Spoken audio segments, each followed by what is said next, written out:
lagi di series Ngacobrak. Oke, pada apa sih Ngacobrak kali ini kita kedatangan 3 tamu spesial, di mana mereka ini masing-masing punya apa sih posisi yang tinggi di tempat ini. Boleh, Pak? perkenalkan Podcast sebelumnya dulu juga mungkin itu dari ya? yang sebelah kanan saya. Perkenalkan dulu ya. Terima kasih. Assalamualaikum warahmatullahi wabarakatuh. Ya, bisa. Perkenalkan saya Mulyadi Indonesia. Saya diamanatkan oleh Yayasan Nusantara kita sebagai kepala sekolah TK Mungkin yang tengah yang seperti tidak asing menurut saya. Assalamualaikum warahmatullahi wabarakatuh. Halo, alhamdulillah senang sekali bisa masuk ke seri apa namanya? Ngacobrak. Ngacobrak seri 2. Ya, Oke, perkenalkan nama saya lengkapnya Indang Arismaya atau biasa dipanggil Bu Maya atau Bunda Maya. Tahun ketiga di SD Alam Tangerang Mekarta. Oke. Untuk yang satu lagi ya, kemarin udah ada di episode 1 yang belum nonton dari di sini. ya soalnya kan beliau juga udah penting, terus kemarin juga udah ngobrol-ngobrol soal apa tuh podcast tentang project kita yang membangun base camp kemarin gitu kan ya. Oh ya, ngomong-ngomong di sini tuh mau ngapain kok sampai mau datang gitu kan? Ya, gitu kan. Ikut Mungkin podcast bareng kita. Ya gitu mau memperkenalkan apa lagi kan, kemarin kan kita ngomongin podcast tentang base camp gitu.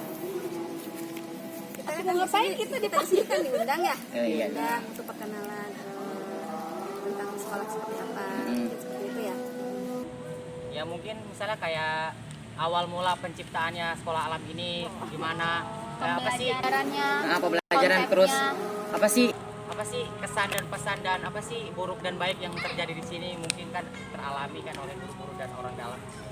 Duka-duka mungkin. ya suka duka gitu. Ya. Oke, dari mulai yang dari bawah dulu kali ya, TK. Ya, TK lah. Di TK itu program-programnya seperti apa dan apa program unggulan yang ada di TK? Bilangnya suka duka ya. Ini sebelumnya saya mau flashback dulu deh. Flashback. Flashback dulu yang ke waktu awal saya bergabung dengan Pesona Alam Cita ini. Memang dari tahun 2007 ya, awal 2007 ke sini. Tapi saya memang sudah ada basic dari tahun 2003 sudah mengajar TK. Saya lulus 2002. Setahun kemudian saya 2003 itu langsung terjun ke dunia pendidikan. Maka dari itu memang tidak gampang ya gitu, untuk mengajar sebagai guru TK itu. Perlu dan itu mungkin saya berpikir oh iya mungkin ini adalah cita-cita saya, memang dulunya memang guru ya. Oh mungkin ini jalannya menjadi guru. Saya jalani gitu. Dan ternyata memang tidak seperti apa yang dibayangkan jadi guru TK itu. Sangatlah apa ya, kalau dibilang susah-susah gampang atau gampang susah ya. Iya, benar. Jadi guru TK itu memang harus mempunyai jiwa yang lapang, yang ikhlas, yang tulus dalam mengajar anak-anak. Apalagi karakter anak usia dini ini memang kita harus bangun dari usia dini. Dan itu memang mempunyai tanggung jawab yang besar juga buat saya pribadi. Oh ternyata mengajar anak usia dini ini perlu banyak pelatihan. Dan alhamdulillah kemarin saya waktu tahun 2005 itu ada pelatihan tentang karakter gitu. Dan memang dari dulu memang karakter sudah ada kita berikan sampai sekarang ya, alhamdulillah tentang karakter sudah ini. Dan sampai sekarang kita pakai tentang karakter ini. Kenapa karakter itu penting? Dan memang sangat penting karena apalagi anak usia dini ini adalah golden age ya, umurnya masa-masa keemasan gitu, seperti itu. Masa-masa keemasan yang memang kita harus memupuk dengan dengan kebaikan terus-menerus gitu. Karena pemikiran anak-anak usia dini kan meniru ulung. Jadi maka itu kita sebagai gurunya juga harus mempunyai anak yang baik supaya ditiru oleh anak-anak. Gambarannya ya dari saya menjadi guru TK. Saya bergabung sama ya waktu awal-awal kita 2007. luar biasa ya Bu Maya ya. Saya dan sekarang ini perubahannya luar biasa. Yang paling saungnya 3 ya, gurunya ada berapa pun? Ada 3 juga. bertiga sama Bu Irma juga megang kelas ya. dan kelas juga semua turun, yayasan semua turun ya, Bu Anggi juga turun gitu ya. Masya Allah luar biasa. 2007 itu penuh kenangan ya. Jadi kalau boleh flashback ke berapa tahun yang lalu itu, kurang lebih 13 tahun yang lalu, masih dengan saya masih punya anak kecil. Luar biasa. Masih umur 3 tahunan kalau nggak salah mah, anak yang sulung itu tuh. Gitu Tahu ya. siapa sih? Siapa ya itu? Harus belajar, diajak ngobrol waktu itu sama tetangga, kebetulan Bu Anggi salah satunya konsep sekolah gitu ya, itu tetangga rumah, belakang rumah. Kebetulan saat itu saya udah ngajar di RA memang gitu, itu ngajar di RA itu ya selevel TK lah, tapi di bawah dinas Indra ya, di bawah depan. Nah, ngobrol-ngobrol sama Bu Anggi, Umaya mau nggak ngajar nanti di sekolah alam? Sekolah alam tuh konsepnya begini gitu. Terus ya mungkin mamah muda ya mungkin waktu itu gitu ya, terpikir oh ini memang konsep pendidikan yang mau banget nih gitu pada saat itu. Akhirnya saya waktu itu buat komitmen bersama dengan kepala sekolah yang sebelumnya gitu ya. Saat itu si sulung tuh saya ajak ke sekolah itu tuh, ke RA itu tuh. Saya bawa-bawa tuh, dia jadi anak bawang tuh di situ. Dan bener ekspornya luar biasa ya. Bengong gitu, teman-temannya yang lain tuh bengong banget tuh, siapa tuh ya? Oh, apa? Nah, udah ngobrol gitu. Kemudian oke, berarti kita akan belajar tentang sekolah alam ya gitu. Sekolah alam saya waktu itu ditransfer ke sekolah alam Bogor. Waktu itu saya sama siapa ya? Sama Bu Anggi aja berdua kalau itu. Nginep di rumahnya Bu Anggi di Depok, tiap hari ke sekolah alam Bogor, naik kereta, naik bis gitu ya. Pokoknya tuh perjuangannya luar biasa gitu. Ninggalin si sulung bersama anaknya Bu Anggi juga yang kebetulan temen gitu ya. Itu luar biasa. Jadi ketika di sana tuh lebih dibuka tuh belajar tentang sekolah alam konsepnya, karena ternyata konsep sekolah alam itu ya harus kembali lagi gitu apa ya ke tujuan dasar penciptaan manusia tuh seperti apa sih gitu ya. Jadi manusia itu sebenarnya fungsinya buat apa sih? Nah, itu jadi dasar pemikiran di sekolah alam gitu. Jadi mengembalikan sebenarnya orang ini, manusia ini diciptakan kita sebagai abdi Allah gitu ya, sebagai Abdullah, sebagai penjaga dari bumi itu sendiri. Nah, bagaimana itu untuk menjaga bumi itu? Di sekolah alam tuh benar-benar diberikan teknis-teknisnya itu mendetail gitu ya, sampai dengan tahapan anak tuh mengenal harus apa dulu gitu. Kemudian kita aplikasikan di sini gitu ya, saat itu dengan murid berapa Bun? 2007 tuh hanya 7 orang ya, itu pun anak yayasan ya. Yayasan KKB 2 ya, 2, 3 ya, 3. Playgroup ada 4 itu luar biasa. Yang 7 anak itu kepegang bener-bener gitu, jadi kayak apa ya namanya ya, kayak cepet gitu belajarnya tuh luar biasa tuh anak-anak. Jadi kita ngelihat oh jadi kebutuhan anak untuk bergerak gitu ya, sedemikian rupa kebutuhannya, terus bergerak itu hubungannya dengan tingkat kecerdasan itu seperti apa gitu.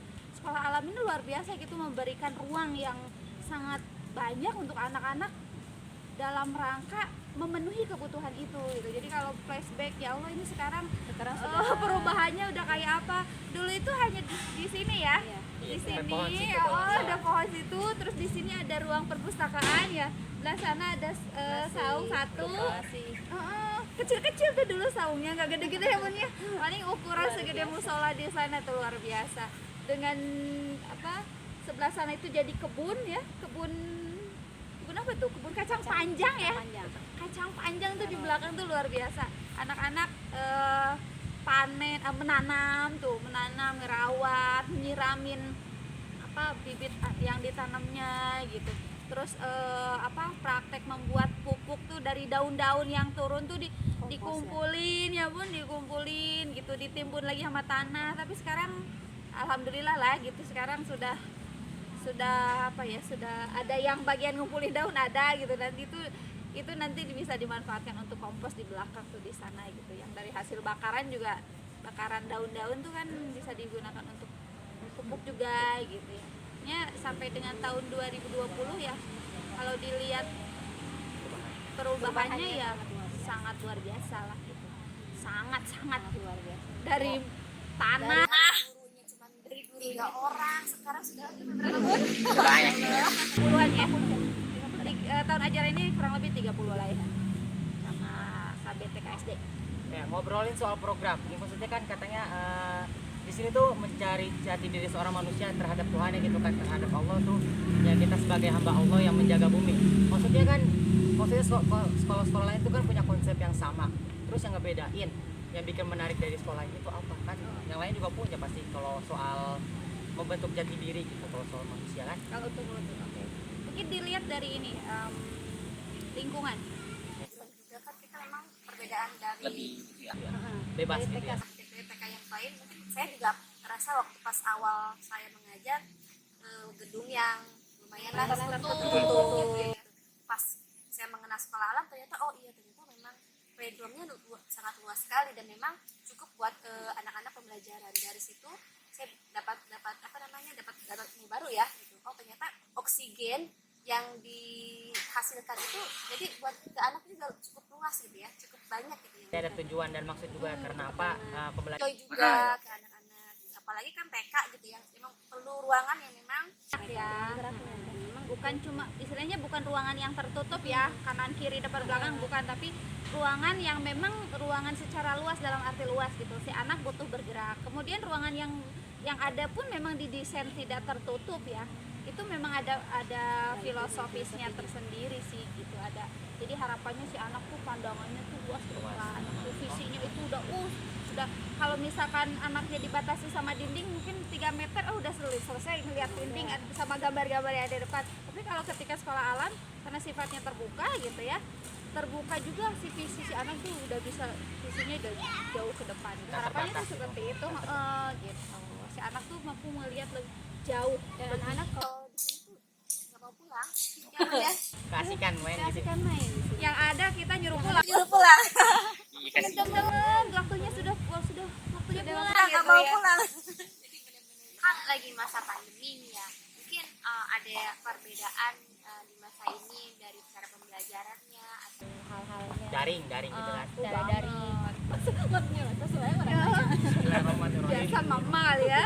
Nah, memang porsinya harus perempuan lebih banyak berbicara ya pasti, karena mereka memiliki perasaan yang mau diungkapkan. Kalau ditahan aja 23.000 kata ya Pak Iya, harus keluar. harus keluar.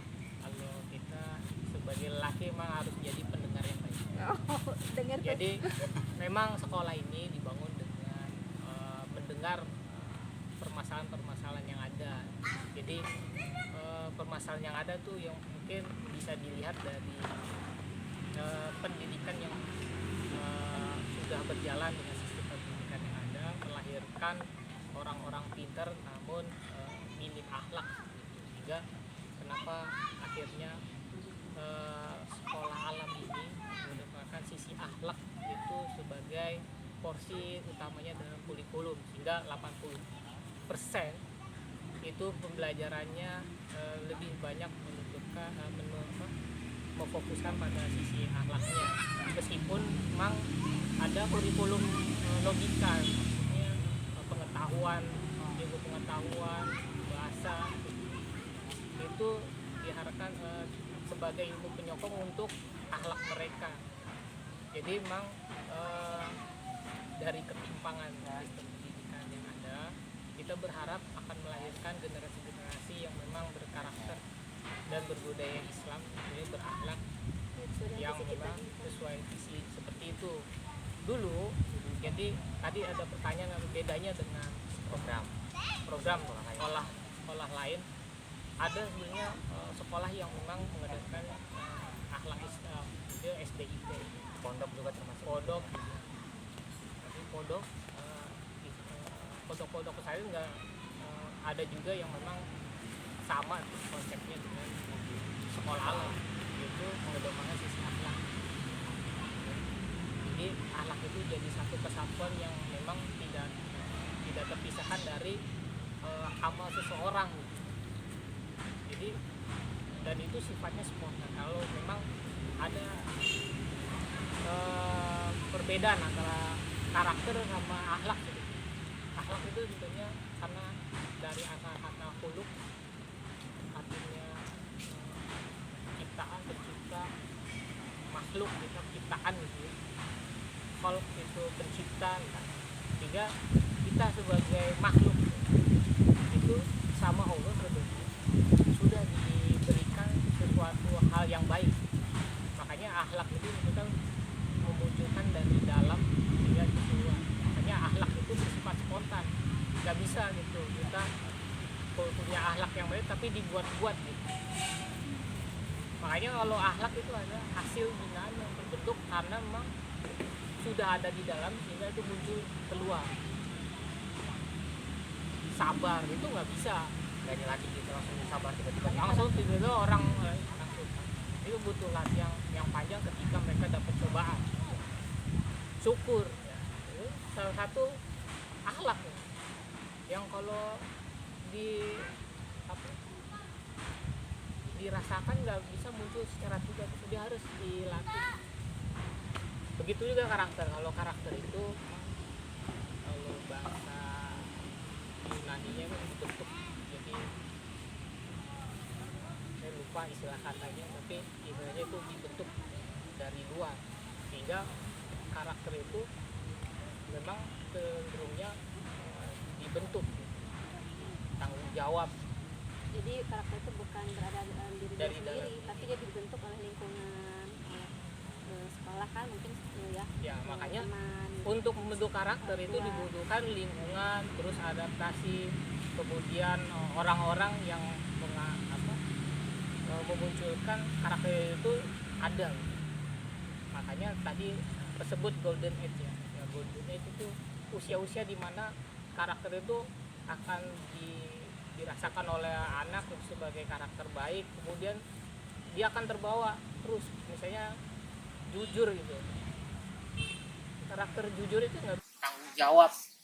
Jadi karakter itu bukan berada dalam diri Dari dia sendiri, tapi dia dibentuk oleh lingkungan, sekolah kan mungkin ya. Ya makanya Teman. untuk tidak berbuat jujur itu rasanya seperti apa itu nggak diajar. Jadi sama.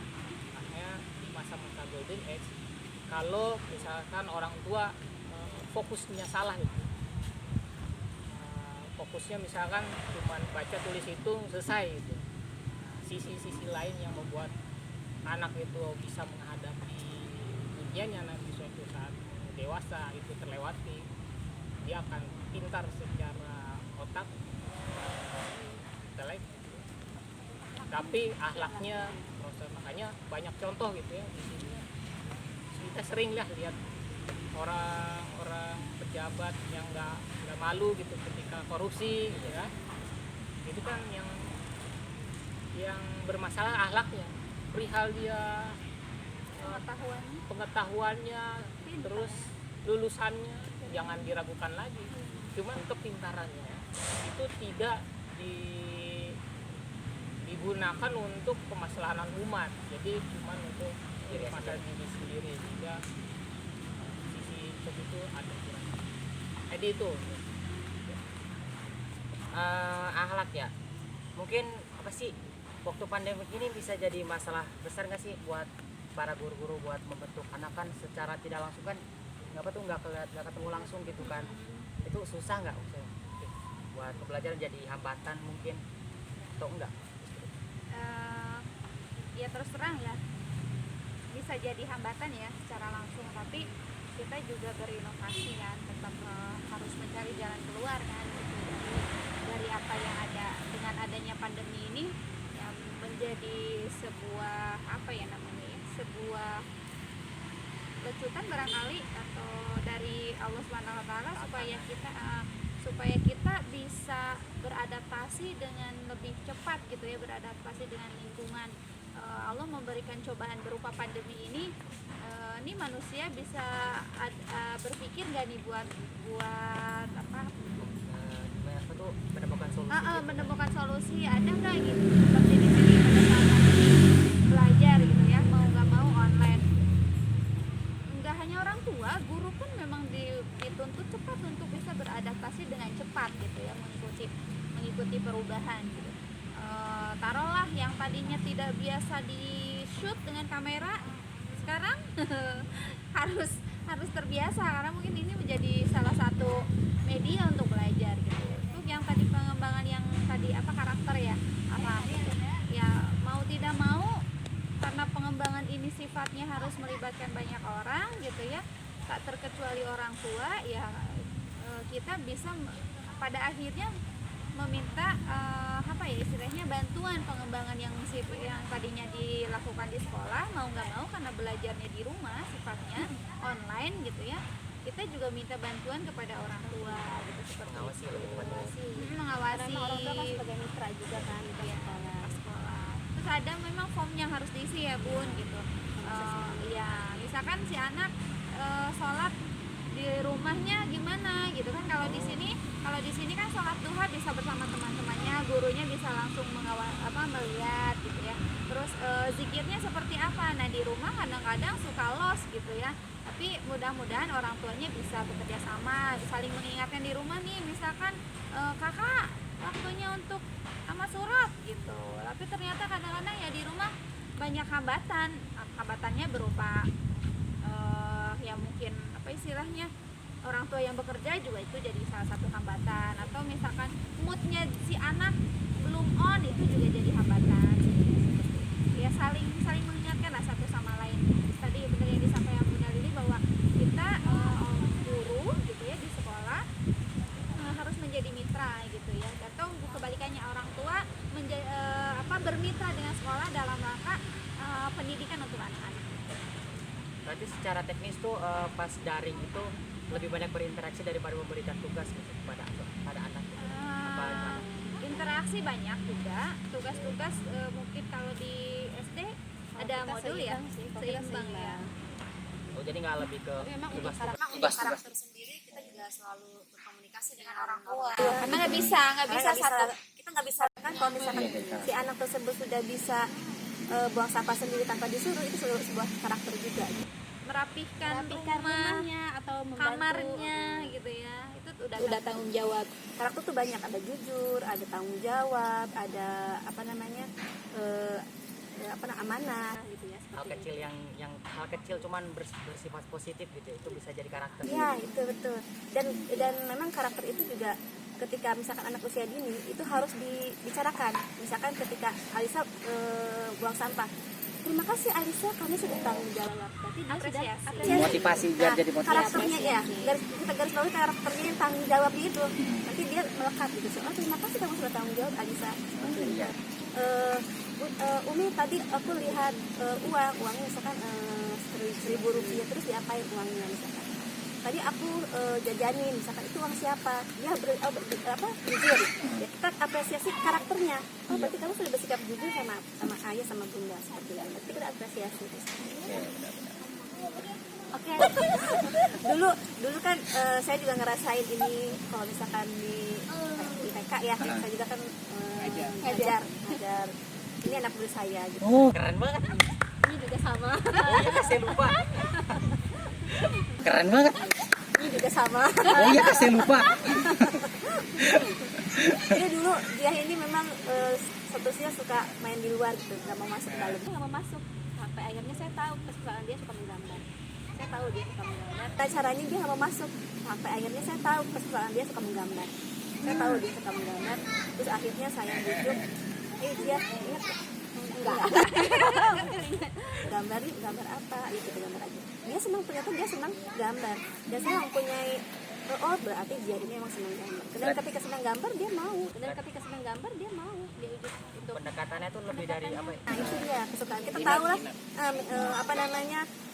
minatnya dia seperti apa, kita tahu dari kecil, dari usia dini sudah kelihatan kalau seperti ini. Dan memang itu butuh waktu ya, butuh pelatihan yang luar biasa gitu. Kita bisa melihat anak itu, ternyata tidak mudah nih. Makanya tidak mau jadi seorang guru itu tidak mudah ya. Perlu latihan gitu. Nanti juga dengan sendirinya menemukan bagaimana caranya misalnya si anak ini tidak masuk kelas misalkan, bagaimana cara anak pendekatan khusus gimana caranya. Nah ditanya tuh tadi metodenya Metodenya program kan udah bagus banget. Dan di pandemi ini pasti ya terhalang beberapa program yang Tidak yang jalan. harusnya ada di luar, kayak mungkin outingnya atau banyak. Bener banget Kakak Cia. Jadi